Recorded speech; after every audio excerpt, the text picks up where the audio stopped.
Who dash Madman Gucci? That's what the Okada man shouted as he zoomed past, his laughter swallowed by the noise of honking Danfo buses. There he was, a man so clean you could see your reflection in his shoes. Wearing a real Gucci suit, gold wristwatch shining like the sun, and sunglasses that could probably pay someone's rent. Hawking sachet water and soft drinks in traffic. Sweat trickled down his forehead, but he smiled, weaving between angry drivers like a born-again hustler. People couldn't believe their eyes. "Na prank?" one Agbero asked, scratching his dusty head. Another woman selling Puff Puff squinted and said, "If na prank, camera go day somewhere." But there was no camera. There was just him. Mr. Tobi. The same Tobi who once hosted governors and musicians in his Lekki mansion. The same Tobi whose wedding made Belenija crash that year. The same Tobi who, once upon a time, had money longer than the Third Mainland Bridge. Today, he was selling water in the same Gucci he once wore to a presidential party. Flashback. It all started with a joke at a family barbecue. "My friend, you 2-day serious. Relax small. Puff small. In the 2025 we day-o." That's what his younger brother, Korede, said, handing him something wrapped in tiny brown paper. Tobi laughed nervously. He was a businessman, not a street boy. He never touched nonsense. "No worry. This one not from Canada," Korede said, winking. "Medical grade. Go clear your head." One puff turned to two. Two puffs turned to a habit. A habit turned to a hiding place. Because real life, the pressure, the fake friends, the failing business deals, was heavier than he could carry. A woman in a Toyota Corolla waved at him. He hurried over, grinning like a man who owned the road. "Madam, cold pure water day hero. Fit wash all your wahala kamut." His voice was too polished, too posh. The woman frowned suspiciously. "You dey use jazz? Abi wettin? Wettin Gucci man dey sell pure water for?" Tobi laughed, flashing his perfect teeth. "No long story, auntie. Just buy one first, get why." She bought two, out of confusion and pity. Flashback, his family intervention. It wasn't long before people noticed. At meetings, his eyes were red. He laughed too loudly at serious things. He forgot million-dollar figures in board presentations. His wife, Amaka, begged him, "Tobi, this is not you. Please, let's talk to someone." But pride, oh pride, is a dangerous drug too. He pushed her away. He pushed everyone away. Even when his 6-year-old daughter, Zizi, drew a picture of daddy sleeping all day, he just laughed and said she was gifted. Behind the laughter, though, he knew. He knew he was falling. Present, Lega Street again. One hawker tried to bully him off the lane. "Oga! Go house! This place no be for you." Tobi just smiled and shifted 2 steps aside. He wasn't here to fight. He wasn't even sure why he was here. Maybe it was guilt. Maybe it was punishment. Maybe he thought if he could work from the bottom, he could find himself again. The street accepted him faster than the business world ever did. Within hours, he had customers. Drivers started recognizing him. "Na Gucci water seller be that," they laughed. "Respect." Flashback. The big fall. The police knocked first, tax issues. Then the bank called, loans defaulted. Then his partner sent cold emails. "We regret to inform you." His beautiful world cracked open. He tried to fix it, selling cars, selling houses, but it was too late. The day Amaka packed her things and drove away with Zizi was the day Tobi realized money doesn't love anyone back. He was left with a few expensive clothes, a few angry memories, and a growing fear of mirrors. Present, evening, Lagos Street. The sun was setting. Tobi sat on the curb, looking at the little money he had made.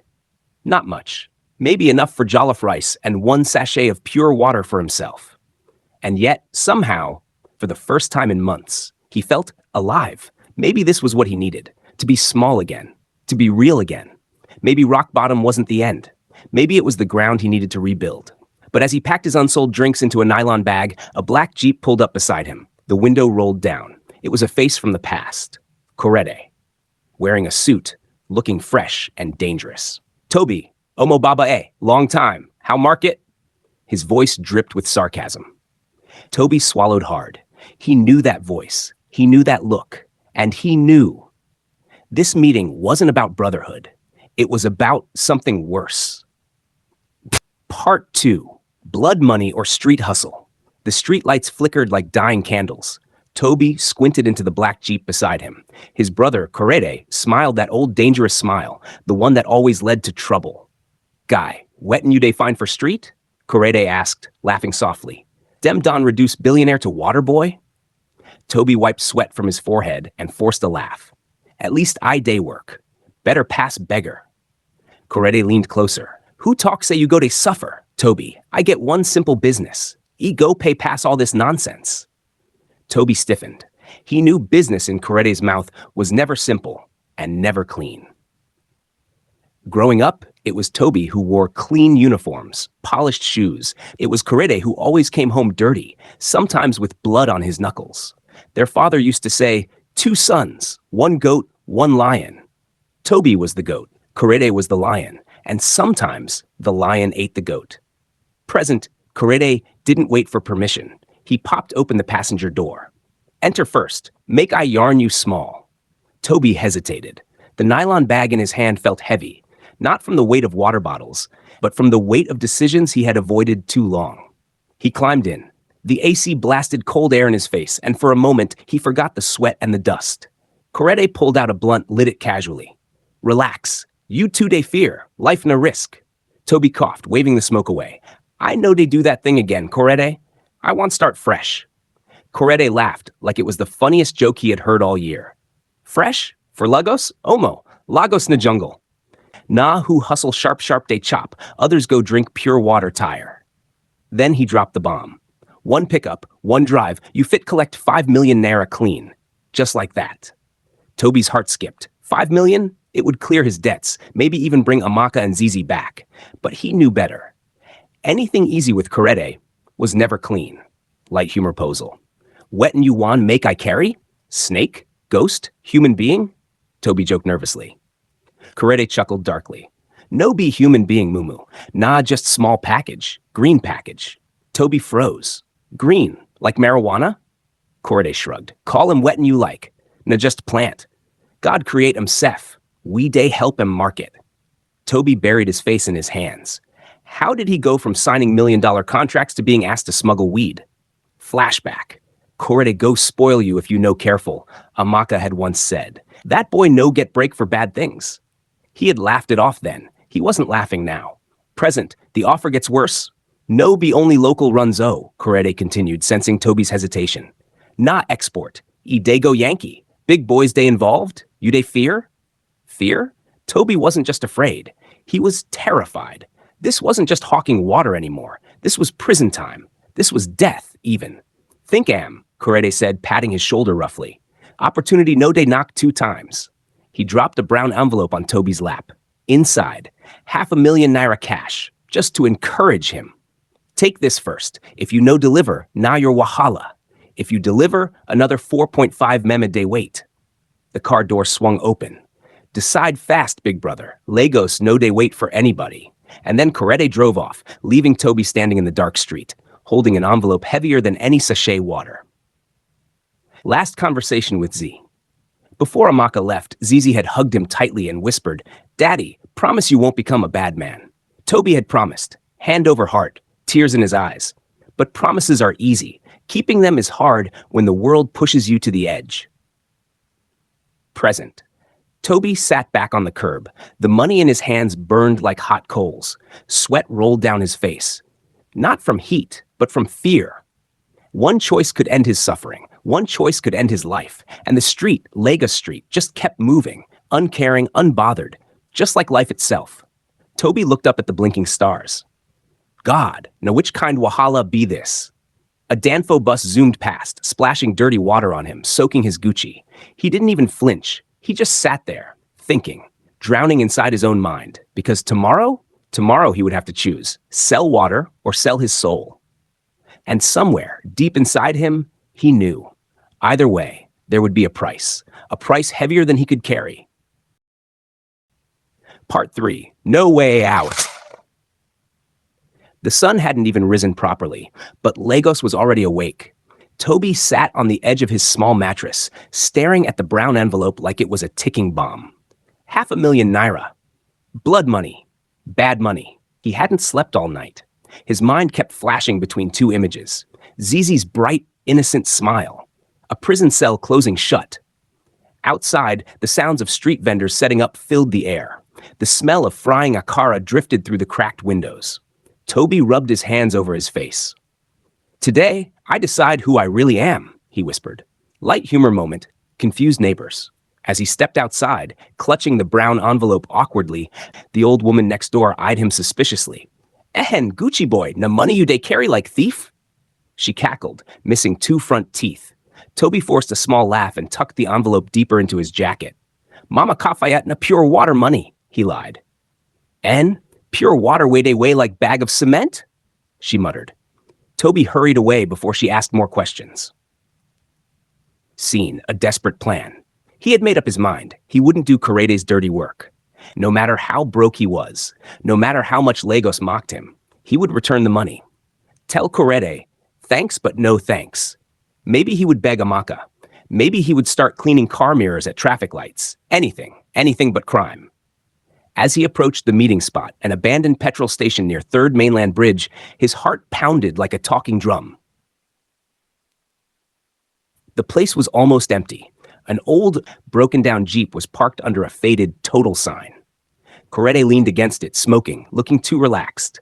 Beside him stood 2 strangers, big guys, muscles everywhere, cold faces like stone. Tobi swallowed hard. This wasn't just family business anymore. "Ah, my chairman," Korede called out, arms open like a politician. "You carry the package?" Tobi nodded slowly. He stepped forward, pulled out the envelope. "Korede, I no fit. I no want wahala. Take your money back." For one heartbeat, the world stood still. Then Korede's smile disappeared. Completely.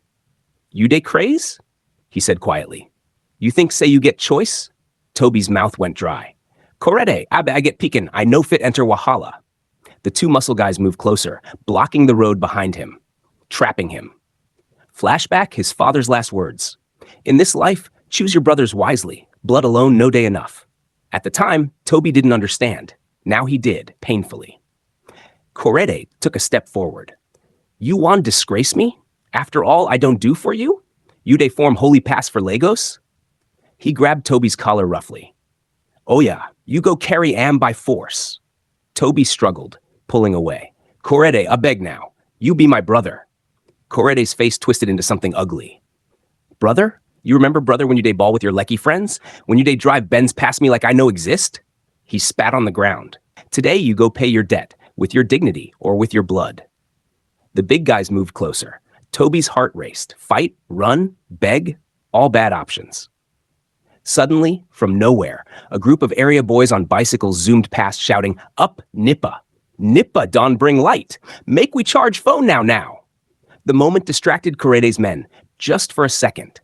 Tobi didn't think. He ran. Fast. Faster than he ever thought possible. Behind him, angry shouts. "Catch Am! Catch Am!" But Lagos was a jungle, and today the jungle protected him.